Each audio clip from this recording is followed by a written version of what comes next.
nezek, where a person has to pay, when he breaks somebody else's arm, we evaluate how much that person could be sold on the market as a slave with an arm or without an arm, and he pays that difference. Hu bechinas hachzoras hanefesh v'tikuna.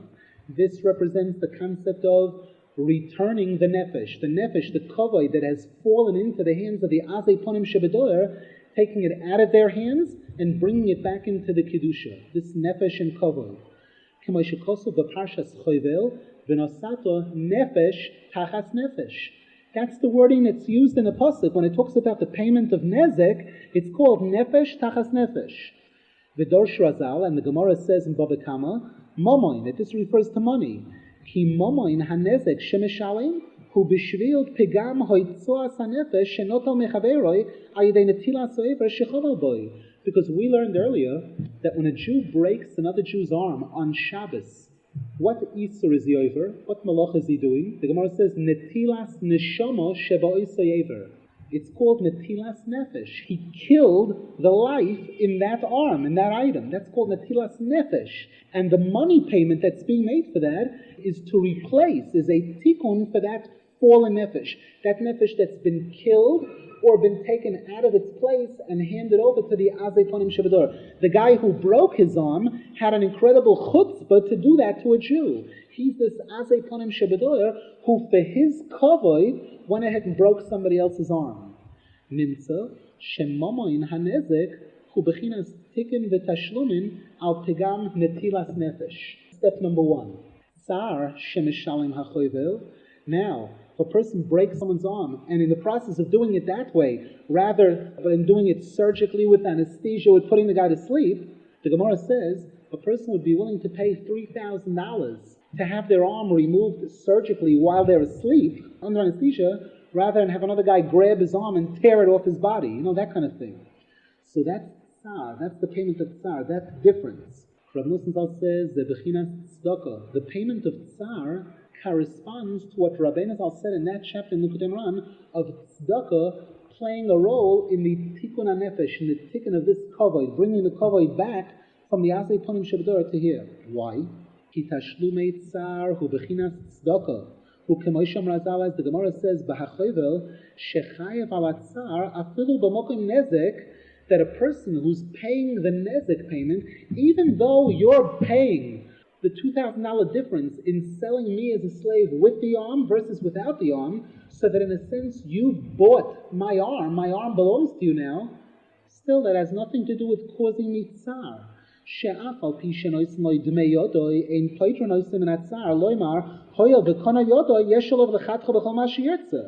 The Gemara says over there that just because you bought my arm doesn't mean that you'll have the right to cut it off any way you want, in a painful way or not. But rather we say, even if the arm belongs to you already, and you wanted to cut it off, you should have used anesthesia. You should have done it in a way that it wouldn't cause me any pain. Nimtza,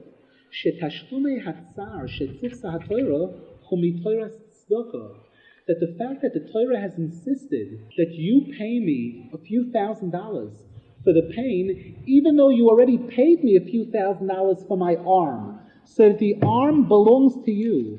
Once you paid nezek, the arm is no longer mine, it's yours. So what is the tsar? That's above principle. That's tzedakah, right? If I borrow $50 from you, I'm allowed to give you back $50. If I give you back more than the $50, that's already not payment anymore. That's not choiv, that's something else. Here, Rav Nasan says, once you've paid nezek, the additional payment is already not choiv, it's a form of tzedakah, it's a form of charity. Ki gam tzedakah hu mitzav rachmei Hashem yizborach. Because the concept of a Jew giving tzedakah to a poor man is also a concept of Hashem's kindness, shechoma al aniyim, where Hashem took pity on the poor man.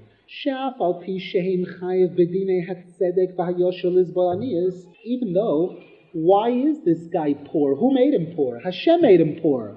And why is he poor? Because he's supposed to be poor. He's being punished for something, or for whatever reason, this is part of his tikkun. So then where does the mitzvah of tzedakah come in? The mitzvah of tzedakah comes in that even though al pi halacha this guy doesn't deserve any money. Hashem decided that he should not have money. You're going ahead and giving him money. Hashem's great kindness and pity on them is Hashem has said that even though I, Hashem, have not given this money, you, Klal Yisrael, have a mitzvah to take money out of your pockets and to give him with a good eye, with a simcha, to be happy to give him money. And to take great pity on the poor people. And when a Jew gives charity to a poor man, what does he do? He lessens his pain. As the Pasuk says in Tehillim, Ashrei maskil el dol. Fortunate is that person who will use sechel in dealing with a poor man. Shetzrichim lahaskil v'lachshev tarbula isal adal v'oni hakoyev u'mitztayar ma'oid lahamtzi loy parnasosoi lohokel tzaroi.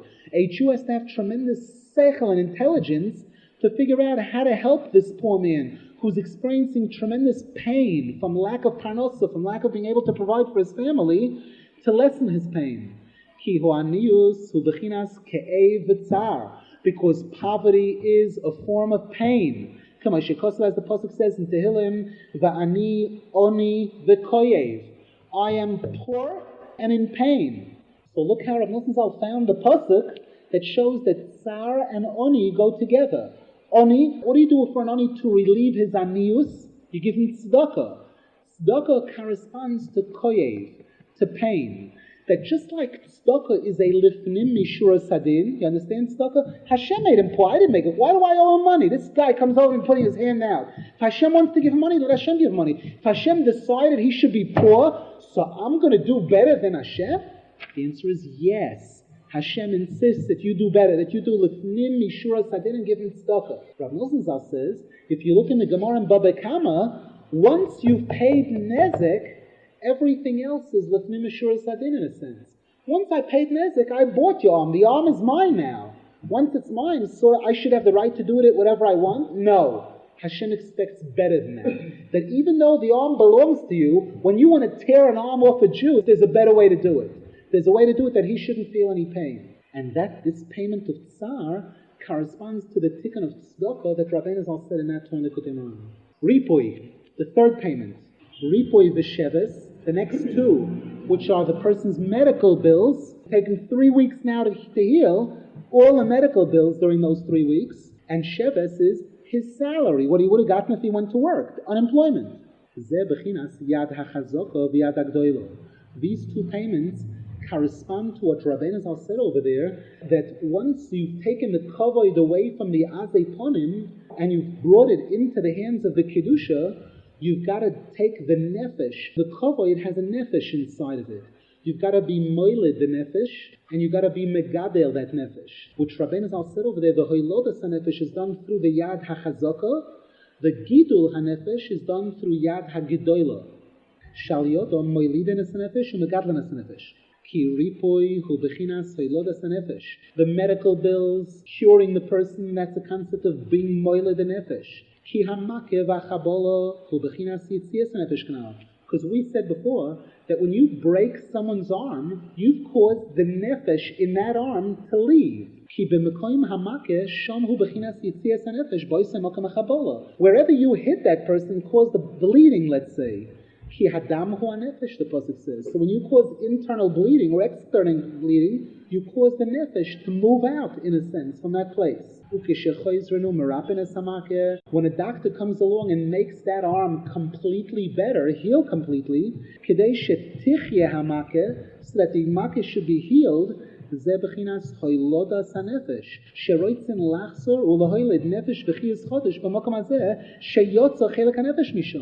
when a person's arm was broken, the nefesh or part of the nefesh of that arm left.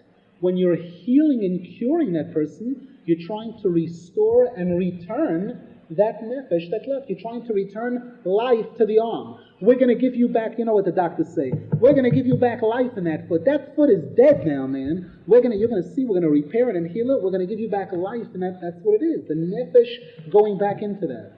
V'alkein nikras harafua b'shem chiyus. This is why the word chiyus is used when talking about curing someone. Kemay shekosuv v'tachlimeni utechayeni. Those two words go together. Lahachlimoi, larapoisoi, lahachzikoi, ulahachyoisoi. We say in the Mishnah Berach. When you heal somebody, you're giving them new life. In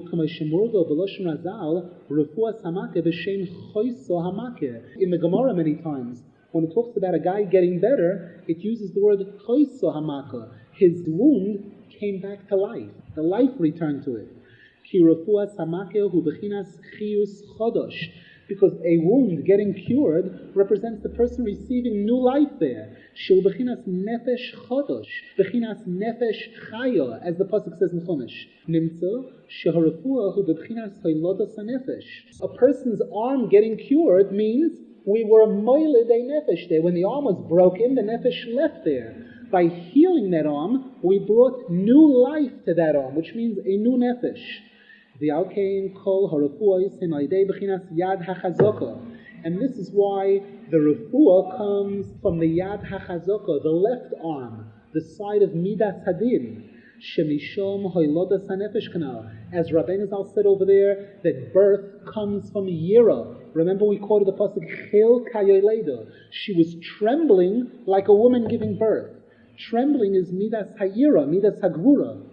As the pasuk says, Mochatzti va'ani erpa. Hashem says, I have smashed and I will heal. V'omer Chazal, and the Gemara says, Ba'oisoi hayad she'akadosh baruch hu moichetz hu roifei. With the same arm that Hashem uses to smash, He heals. Which arm does Hashem use to smash with? His left. Hashem's got a good left hook. Punish and heal with that same arm. Refuah comes through the hand with which Hashem strikes. Which is his left arm.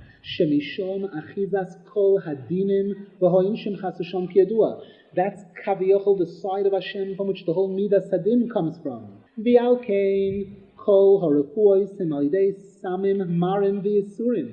This is why Rav Nosson says you'll find a very interesting concept. Why is it that medicines are bitter? They taste horrible, true medicine. That's why they have to put the cherry syrup on it and that gelatin coating on it, because medicines are super bitter. You know why? Because refuah comes from yad hachazaka, comes kaviyachol from the left side of Hashem, from gevura, from midas hadin. And this is why the healing process is very painful. It requires yisurim, just about all healing, because it's coming from this yad hachazaka. Machmas sherefuah ba'idei chinas yad hachazaka shenishom boim kol hayisurim v'amakois chas v'shom negoy furefoi. Gam harefuah habo mishom tzricha l'avayai yisurim v'samim marim. That's why the cure also has to come through these bitter medicines. Kishom achizas hadinim kayodua. That's where the midas hadin is from. V'zehu b'chinas chevlei leida. This is the reason why a woman goes through pain in childbirth. Why should it be a painful experience? The answer is because it's coming from this yad hachazaka of Hashem. Shehayoledes tzricha lohoyledes havlad al yidei surim koshim shem chevlei leida. V'zeh machmas shehaleido nimsheches mibchinas yad hachazaka shaydei zeh hoylodas hanefesh. B'bchinas, as the pasuk says, Ra'odo achazosam, they were filled with trembling. Chil kayeleido, they trembled like a woman giving birth, showing that this concept of hoylodas hanefesh, is a concept of yad hachazaka. It comes from midas hayira, midas hagvura, yisurim, bitter medicines, those things. This is why birth must come through suffering. This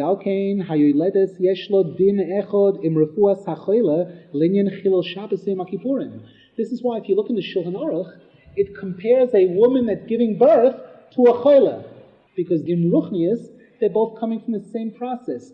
A refuah, a person who went through a very serious sickness and is making a comeback from it, or a person whose arm is healing, that's a concept of yoledes, of being moiled the nefesh in that arm, or in his body, which lost part of its nefesh when he got ill. Rabbeinu Zal says in Sichas Haran, you'll observe, when a person gets seriously ill, they lose their appetite.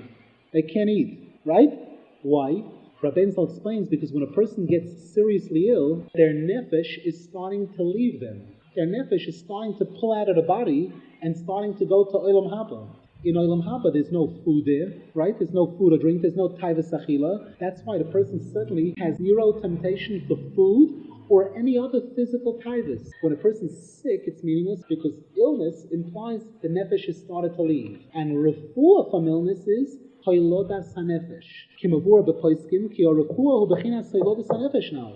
Therefore, the ripui payment that the Gemara in Shulchan Aruch speaks about corresponds to what Rabbeinu Zal speaks over there, that when the kavod has fallen into the hands of the Aziponim and you want to fix up the nefesh, step numbers 2 and 3 were Yad HaChazaka and Yad HaGdoila. So far, Rabbeinu Zal explained how ripui is the Yad HaChazaka. In the next paragraph, he's going to explain how Sheves is the Yad HaGdoila.